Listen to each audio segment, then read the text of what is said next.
ओम शांति। विस्तार की सभी रंग बिरंगी बातों को समेट कर मैं आत्मा एक बीज रूप बाप की याद में स्थित हूँ। मैं श्रेष्ठ योगी, सहज योगी हूँ। सबसे सहज, सब तरफ से बुद्धि हटाकर वृक्ष के बीज को याद कर रही हूँ। वृक्ष का बीज शिव बाबा मेरी स्मृति में है और सर्व बातों को समेट कर मैं शांत और शक्तिशाली स्थिति का अनुभव कर रही हूँ। इसी स्थिति में आज के महावाक्य सुनते हैं। 17/8/2021 के महावाक्य हैं। आज बाबा हम बच्चों को समझाते कि बच्चे, बाप और वर्षे को याद करने में आपको डबल प्राप्ति है। बाबा कहते बच्चे, तुम्हारी इससे कमाई भी हो जाती है और याद करने से तंदुरुस्ती भी है। इसलिए तुम बाप और वर्षे को याद करते हो तो बाबा कहते अमर भी बन जाते हो। फिर बाबा हम बच्चों को समझाते आज कि हृदय को शुद्ध रखना है, तो उसके लिए विधि बाप ने आज बताई कि बच्चे चाहे ग्रस्त में हो चाहे समर्पित हो, लेकिन सदा ट्रस्टी होकर के रहो। मेरा कुछ भी नहीं है, सब कुछ शिव बाबा का भंडारा है। शिव बाबा के भंडारे से हम खाते हैं, शिव बाबा के भंडारे से हम लेते हैं। तो यह सब अगर बुद्धि में रहे तो बाप कहते बच्चे हृदय शुद्ध हो जाएगा। फिर बाबा समझा रहे हैं कि तुम बच्चे भगवान से सुनते हो, किसी इंसान से या किसी देवता से नहीं सुनते हो। इसलिए तुम्हें इन बातों का इतना कदर होना चाहिए कि स्वयं भगवान आकर के तुम्हें इस समय संगम पर सुना रहे हैं। फिर बाबा संप्रदाय के लिए आज बता रहे कि कोई है आसुरी संप्रदाय और दैवी गुणों वाले हैं दैवी संप्रदाय।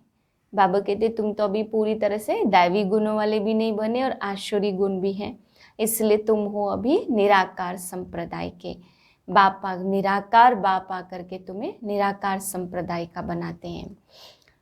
फिर बाबा हमें बहुत अच्छी आज एक राय दे रहे हैं कि बच्चे घड़ी घड़ी सीढ़ी के चित्र पे या चक्र के चित्र पर खड़े हो जाओ और सदा याद रखो कि मैं संगम युग पर हूँ। अब रोशनी आने वाली है, सतयुग आने वाला है। यह मेरा पार्ट अब पूरा हुआ, यह ड्रामा समाप्त हुआ। अब ये अंधियारा समाप्त होने वाला है, हम रोशनी की तरफ जाने वाले हैं। तो बाबा कहते बार बार घड़ी घड़ी चित्र के आगे खड़े हो जाते हैं, तो ये सदैव स्मृति में रहेगा कि हम कहाँ हैं और अब हमें कहाँ जाने की तैयारी करनी है। फिर बाबा समझाते हैं कि इस दुनिया में 7 वंडर हैं। तो एक वंडर है स्वर्ग जो भगवान ने बनाया, वो सबसे वंडरफुल है। बाबा कहते वहाँ के चित्र, वहाँ के हर चीज़ वंडरफुल है। तो बाप आकर के ऐसी वंडरफुल रचना रचते हैं। फिर बाबा अवतार के लिए भी आज समझा रहे हैं कि कण कण में अवतार कह दिया, 24 अवतार कह दिया, फिर युगे युगे कह दिया। तो बाबा कहते 5 युग होते हैं तो 5 अवतार होने चाहिए ना। फिर युगे युगे भी कह दिया और फिर कण कण में कह दिया, तो कौन सी बात मानेंगे। फिर बाबा आज ड्रामा की भी बात बताते हुए समझा रहे हैं कि ये ड्रामा हू बहू रिपीट होता है।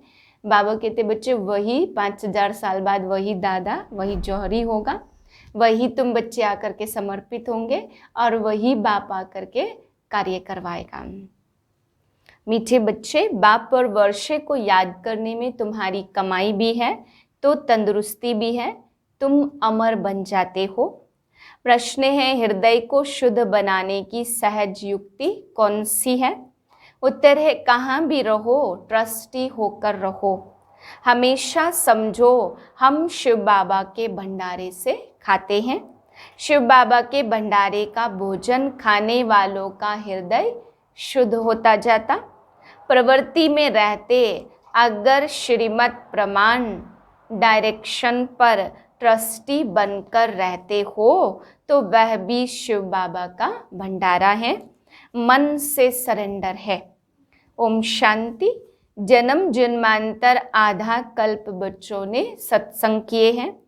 साधु संत पंडित आदि सब मनुष्यों का सत्संग होता। यह कोई भी मनुष्य का सत्संग नहीं है, इसको कहा जाता रूहानी सत्संग। सुप्रीम रूह रूहों के साथ रूह रिहान अर्थात सत्संग करते हैं। यहाँ तुम कोई मनुष्य से नहीं सुनते हो, न देवताओं से सुनते हो, तुम सुनते ही हो भगवान से। भगवान को हमेशा निराकार कहा जाता और भगवान आते ही तब हैं जब बच्चों को भगवान भगवती बनाने के लिए पढ़ाना होता। भगवान और भगवती का पद सिवाय भगवान के कोई दे न सके। तुम बच्चे जानते हो कल्प कल्प संगम युग होता तो निराकार भगवान आकर हमको ज्ञान देते हैं। यह भी सिर्फ तुम ही समझते हो, दूसरा कोई मुश्किल समझ सके। शिव बाबा आते हैं जरूर, परंतु उनके बदले कृष्ण को गीता का भगवान कह दिया तो जरूर सबकी बुद्धि में मनुष्य तन ही आता होगा। तुम ही दैवी गुण वाले थे और अब तुम ही आसुरी गुण वाले बनते हो, फिर अब दैवी गुण वाले बनते। दैवी गुण वालों को ईश्वरी संप्रदाय, आसुरी गुण वालों को आसुरी संप्रदाय कहा जाता।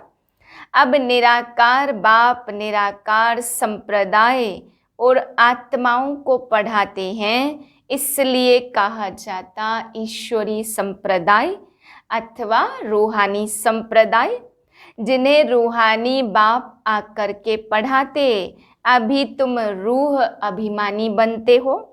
हम आत्मा हैं, बाप हमको पढ़ाते हैं, कहते हैं मुझे याद करो तो तुम्हारे विकर्म विनाश होंगे। रूहों को ही पढ़ाते हैं, वही नॉलेजफुल है और ऋषि मुनि आदि तो सब नेति नेति कहते गए। अर्थात हम रूह को नहीं जानते। जब तक वह ज्ञान सागर सम्मुख न आए तो ज्ञान कैसे समझाए। यह अच्छी रीति समझने की बातें हैं। हमको कोई मनुष्य नहीं पढ़ाते, हमको तो बाप पढ़ाते हैं। यह बेहद का निराकार बाप है। यह भी बच्चों को समझाया है। साकार और निराकार दो बाप हर एक को होते हैं, एक रूहानी और दूसरा जिस्मानी। रूहानी बाप आकर रूहों को पावन बनाते हैं। तुम जानते हो हम पावन थे, पतित बने और फिर पतित से पावन कैसे बनते हैं। चित्र भी सामने है ना, तो बाबा राय भी देते, घड़ी घड़ी चक्र के सामने जाकर बैठो तो बुद्धि में सारा ज्ञान आ जाएगा कि अभी हम संगम युग पर बैठे हैं और सभी अपने को कलयुग में समझते हैं। कलयुग को घोर अंधियारा कहा जाता। अभी तुम हो संगम पर, अभी तुमको है रोशनी। सतयुग में फिर तुमको यह ज्ञान मिलता नहीं है। बाप जब आते तब ही घोर सोजरा होता है। यह संगम युग है ही कल्याणकारी युग। इन जैसा युग तो कोई भी होता नहीं है। जबकि बाप आते हैं तो सतयुग को कल्याणकारी नहीं कहेंगे। वहाँ किसका कल्याण नहीं होता, कल्याण होता संगम पर है। सतयुग में तो है ही कल्याण, संगम पर कलयुग को सतयुग कल्याणकारी बनाते हैं। तो अब तुम्हारा देखो कितना कल्याण होता। सिर्फ बाप और वर्षे को याद करने में कितनी तुम्हारी कमाई है। कमाई की कमाई भी है और तंदुरुस्ती की तंदुरुस्ती भी है। तुम्हारा जीवन अमर बनता है तो कभी अकाले मृत्यु नहीं होती है। तो बच्चों को कितनी खुशी रहनी चाहिए, क्योंकि तुम्हारी बुद्धि में है सारी नॉलेज। यहाँ तुम बच्चे आते हो तो पुरुषार्थ कर म्यूजियम में चित्रों पर समझाने के लायक बनना चाहिए। अपने को लायक बनाने के लिए 7-8 रोज बैठकर सीखो। प्रैक्टिस हुई, झट भागा सर्विस पर, सर्विस करके फिर लौट आए। यह सीखना तो बहुत सहज है। चित्र को सामने देखने से बुद्धि में आ जाता कि हम संगम पर बैठे हैं। आज की दुनिया में बहुत मनुष्य हैं, कल बहुत थोड़े होंगे। इतने सब वापस जाने हैं। अभी बाप स्वयं आए हैं, बच्चों की कितनी इज्जत रखते हैं। दूर देश का रहने वाला आया देश पराए। रावण का देश पराया देश है ना। राम के देश में तो कभी रावण आ न सके। इस पर एक कहानी अथवा कथा भी सुनाते।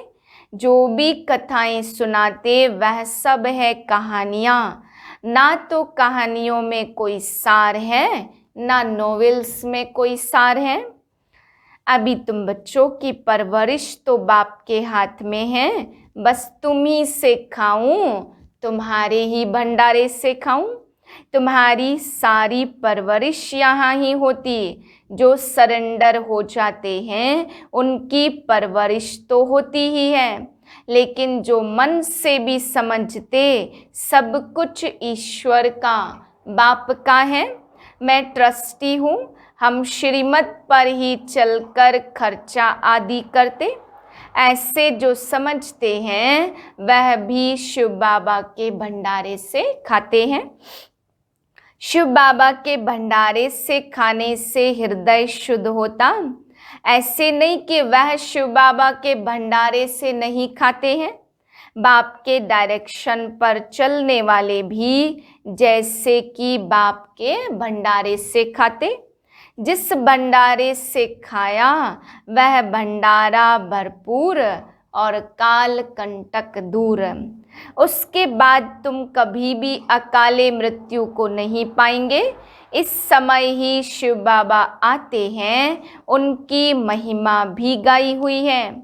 शिव जयंती भी मनाते, परंतु उनका भंडारा कैसे होता यह कोई भी नहीं जानते। बाबा भी बरोबर आते हैं ना, तो बच्चे जो भी आते उनको शिव बाबा के भंडारे से खाना मिलता है। अच्छा मेल सरेंडर होता तो ठीक है, अगर वह सरेंडर नहीं होता तो माताएं क्या करें। क्योंकि कमाई है पति की, वह तो सरेंडर होता नहीं है। वह तो जब आमदनी करे तब स्त्री खाए। हाँ जोड़ा सरेंडर है तो फिर शिव बाबा के भंडारे से परवरिश हो सकती है। यह बाप बच्चों को अच्छी रीति समझाते हैं। बुद्धि में रखना है, हम बाप के पास बैठे हैं जब तक कर्मातीत अवस्था हो जाए। दिन प्रतिदिन हम अपने स्वराज्य के नजदीक आते जाते, समय बीतता जाता, तुम नजदीक आते जाते हो।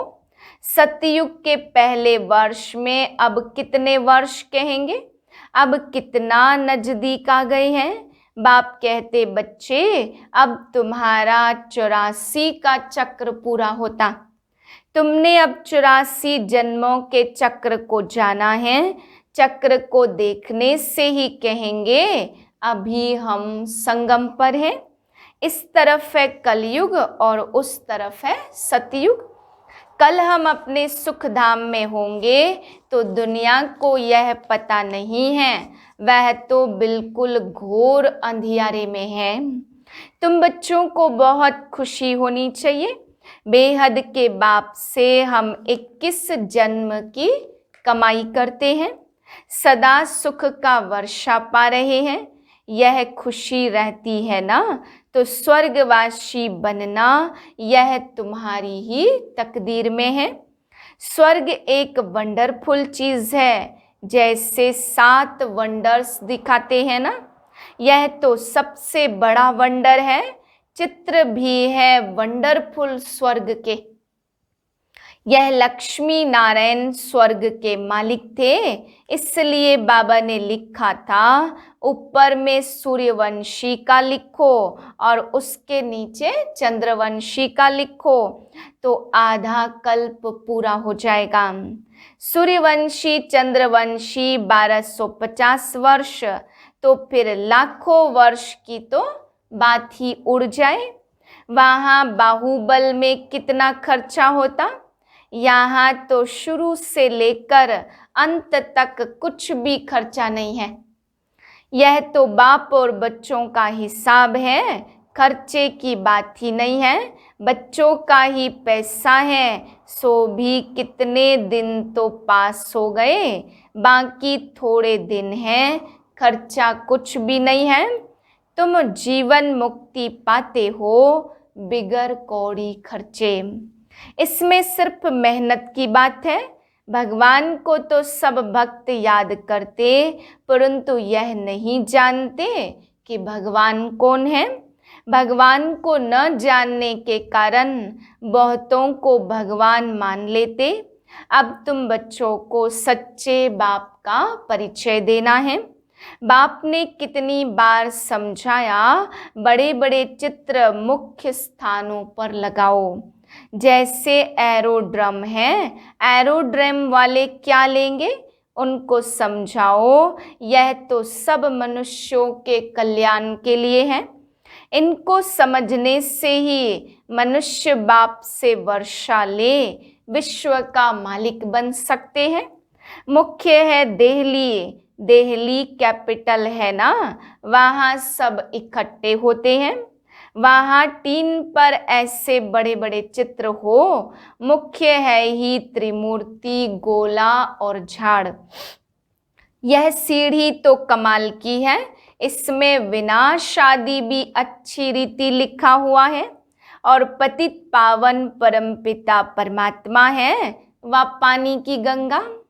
जज करो ब्रह्मा कुमार कुमारियां पूछते हैं, ईश्वर सर्वव्यापी है, वह एक निराकार परमपिता परमात्मा है।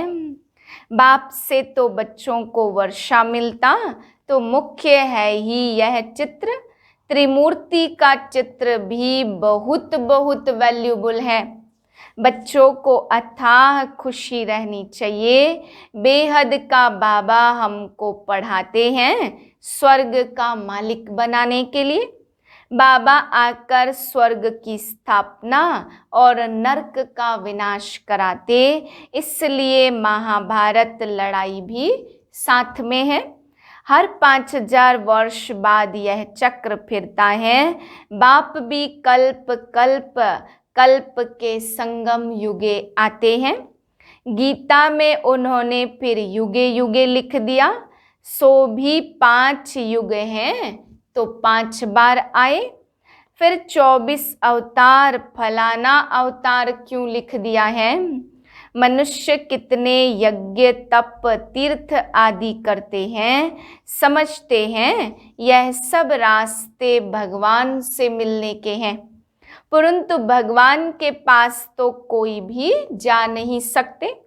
आधा कल्प कितना माथा मारा, जन्म जन्मांतर फेरे लगाए, यह किया, फिर भी बाप नहीं मिला। अभी तुम बच्चों के कितना नजदीक है, तुमसे बात कर रहे हैं, तुमको समझा रहे हैं, तुम समझते हो। कल्प कल्प हू बहू हम ऐसे मिलते हैं, जो कुछ बीता कल्प कल्प होगा, वही दादा जौहरी होगा, वही फिर बाबा में प्रवेश करेंगे और वही बच्चे आकर के बाप के बनेंगे, फिर से स्वर्ग का वर्षा लेंगे। यह बाप का तुम बच्चों के साथ अनादि अविनाशी पाठ कल्प कल्प ऐसे ही रिपीट होता रहता। अच्छा, मीठे मीठे सिकिलदे बच्चों प्रति माता पिता बाप दादा का याद प्यार, गुड मॉर्निंग। हम रूहानी बच्चों की रूहानी बाप को नमस्ते। धारणा के लिए है पहली पॉइंट, यह कल्याणकारी संगम युग है, इसमें हर बात में कल्याण है। कमाई ही कमाई है। बाप और वर्षे को याद कर 21 जन्म के लिए जीवन को अमर बनाना है। दूसरी पॉइंट है प्रवृत्ति में रहते मन बुद्धि से सरेंडर होना है। श्रीमत पर खर्चा करना है, पूरा ट्रस्टी होकर रहना है। शिव बाबा का भंडारा भरपूर, काल कंटक दूर। वरदान है विस्तार की रंग बिरंगी बातों से किनारा कर मुश्किल को सहज बनाने वाले सहज योगी भव।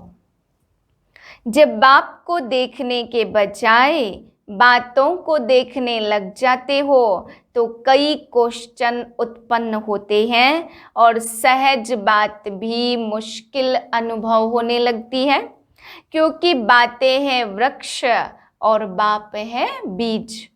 जो विस्तार वाले वृक्ष को हाथ में उठाते वह बाप को किनारा कर देते हैं। फिर विस्तार एक जाल बन जाता जिसमें फंस जाते हैं। बातों के विस्तार में रंग बिरंगी बातें होती हैं जो अपनी ओर आकर्षित कर लेती, इसलिए बीज रूप बाप की याद से बिंदी लगाकर उससे किनारा कर लो तो सहज योगी बन जाएंगे। स्लोगन है मैं और मेरेपन की अलाई को समाप्त करना ही रियल गोल्ड बनना है। ओम शांति।